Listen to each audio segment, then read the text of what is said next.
Halo semuanya, balik lagi sama kita si Miao. Salah. Kembali lagi bersama kita siapa guys? Si Weto. Sebelum itu kita kenalan dulu yuk. Aku Avinza. Aku Siva. Aku Iki. Dan aku Jody. Aku Vivi. Aku Zeta.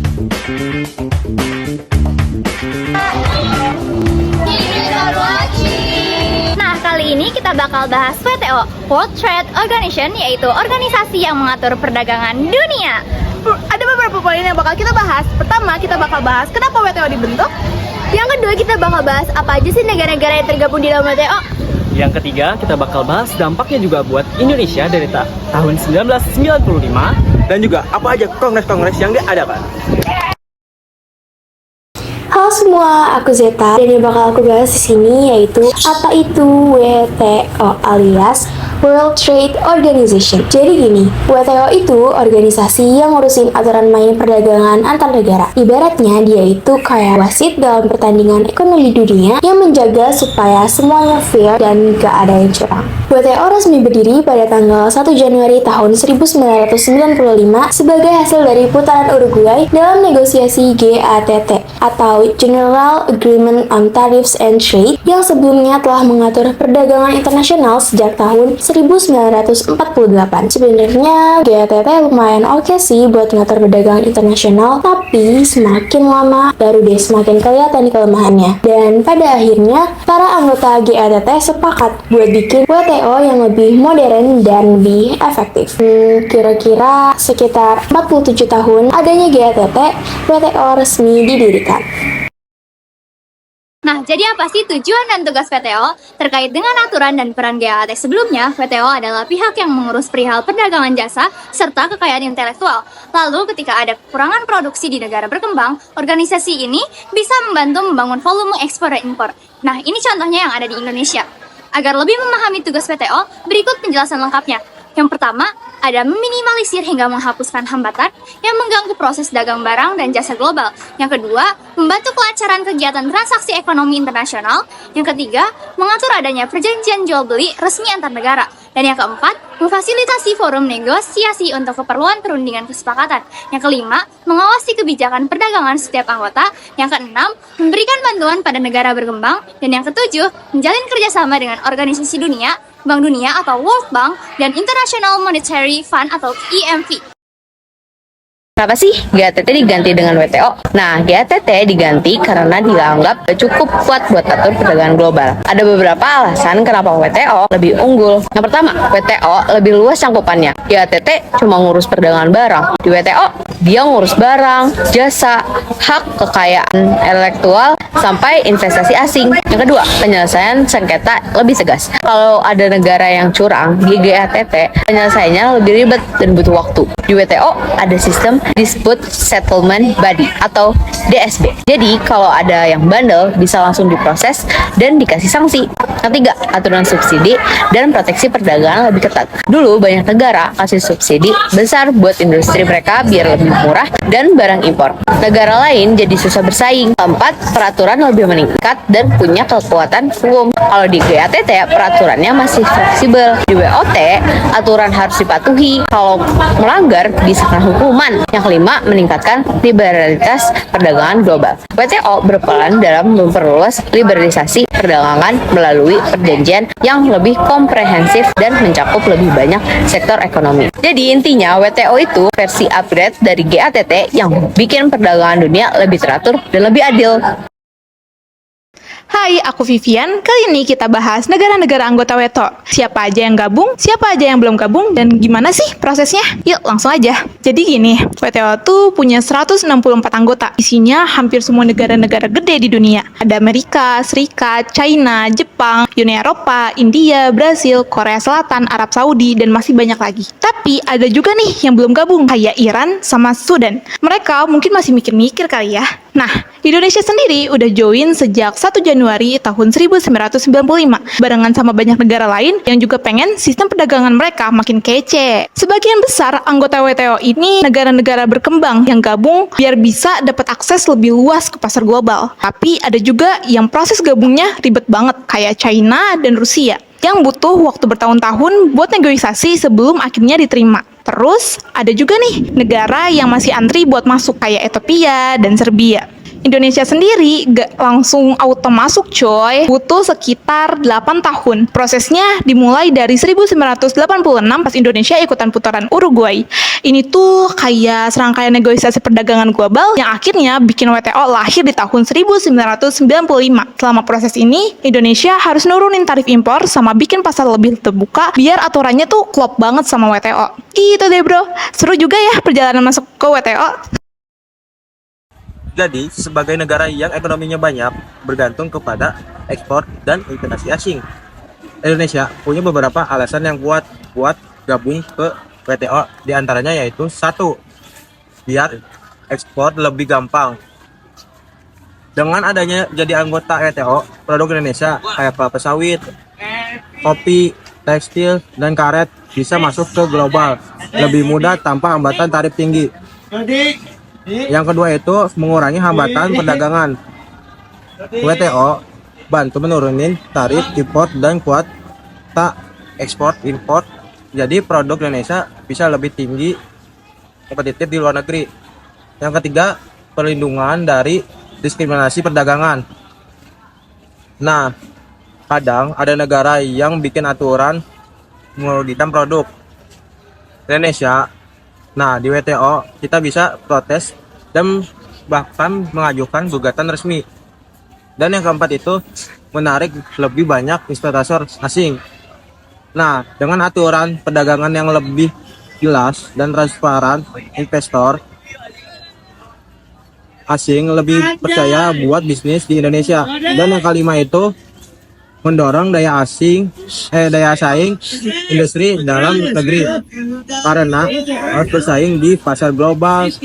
Industri dalam negeri juga didorong buat lebih inovatif dan efisien. Jadi gabung WTO itu ibarat ikut di klub dagang dunia yang bikin perdagangan lebih lancar dan ekspor ekonomi lebih berkembang. Apa aja dampak positif buat Indonesia sejak gabung sama WTO?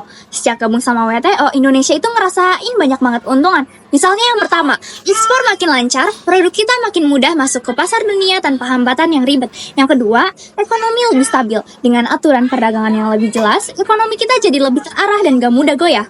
Yang ketiga, bisa menggugat kebijakan dagang yang gak adil. Misalnya, Indonesia pernah menggugat Uni Eropa soal aturan perdagangan minyak sawit yang dianggap merugikan Indonesia. Yang keempat, buka lebih banyak lapangan kerja. Perdagangan dan investasi yang meningkat otomatis bikin lebih banyak peluang kerja buat masyarakat kan? Yang kelima, punya suara dalam kebijakan perdagangan dunia. Sebagai anggota WTO, Indonesia ikut tentuin aturan perdagangan global biar gak cuma menguntungkan negara maju saja.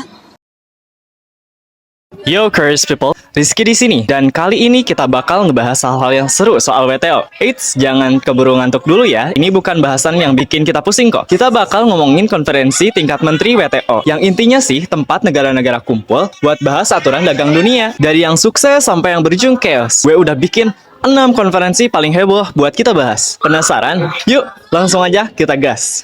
Yang pertama, Ministerial Conference WTO di Seattle, Amerika Serikat tahun 1999. Oke, pertama kita ke Seattle, Amerika Serikat tahun 1999. Ini konferensi ketiga WTO dan rencananya sih mau bahas soal subsidi pertanian, lingkungan, sama hak buruh. Tapi yang ada malah ricuh parah. Jadi ceritanya negara-negara kaya pengen dagang lebih bebas, tapi negara berkembang takut industri mereka gak bisa bersaing. Terus ada juga yang ribut soal aturan buruh dan lingkungan. Hasilnya apa?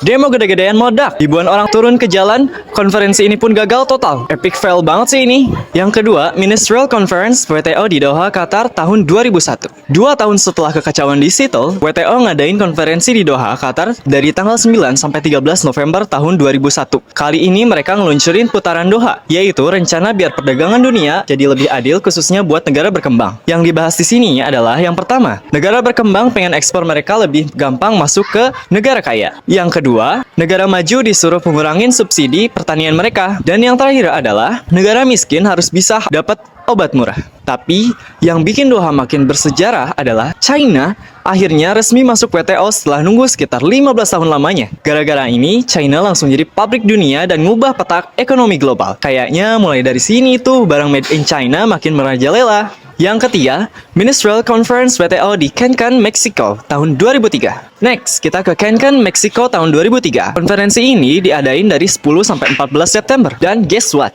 Gagal lagi. Kenapa? Karena negara-negara berkembang yang bergabung di G20 kayak Brazil, India, China, dan lain-lain mulai ngamuk. Mereka ngerasa aturan dagang yang diajuin negara kaya nggak adil.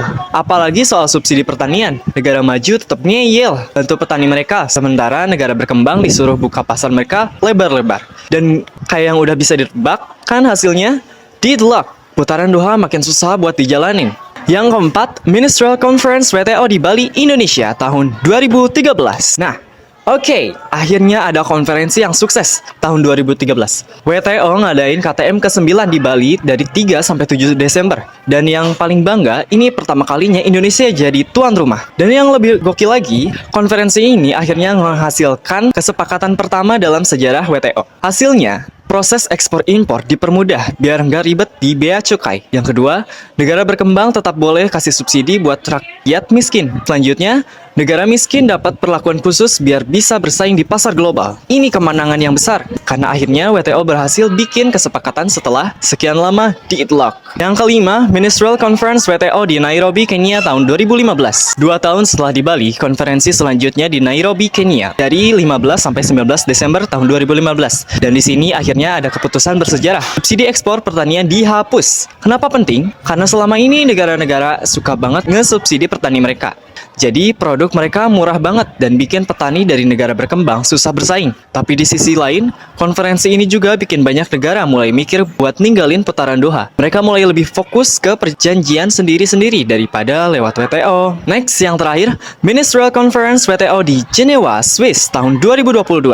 Kita lompat ke tahun 2022. Konferensi ke-12 di Jenewa, Swiss dari tanggal 12 sampai 17 Juni. Konferensi ini cukup krusial banget karena dunia lagi dihantam banyak masalah seperti COVID-19, krisis pangan, dan perang Rusia-Ukraina. Yang berhasil disepakati di sini adalah pertama, hak paten vaksin COVID-19 dilonggarkan biar negara berkembang bisa bikin vaksin lebih murah. Yang kedua, subsidi perikanan ilegal dikurangi biar laut gak makin rusak. Yang ketiga, perdagangan pangan dijaga biar tetap lancar apalagi gara-gara perang Rusia-Ukraina. Intinya, WTO mulai fokus ke isu kesehatan dan lingkungan, juga gak cuma perdagangan. Nah guys, itu dia 6 konferensi WTO yang paling bersejarah, dari yang ricus parah sampai yang sukses gede. Yang jelas, WTO ini selalu jadi ajang tarik ulur kepentingan antara negara maju dan negara berkembang. Tapi di era sekarang, di mana perjanjian dagang makin banyak dilakukan secara bilateral, alias antar negara langsung, masih relevan gak sih WTO? Atau bakal ditinggalin pelan-pelan? Coba kasih pendapat kalian di kolom komentar ya.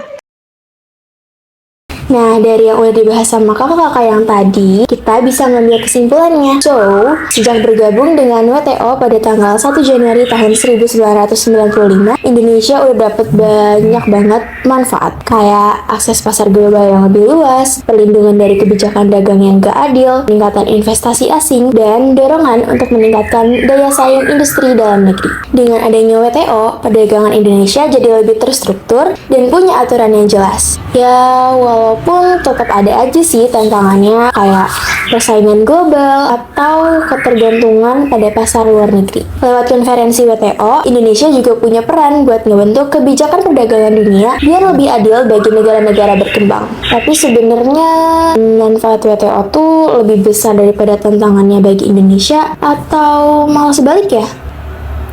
Itu masih jadi perdebatan yang menarik sih. Gimana menurut kalian? Tulis pendapat kalian di kolom komentar ya. Thanks for watching. See you next time.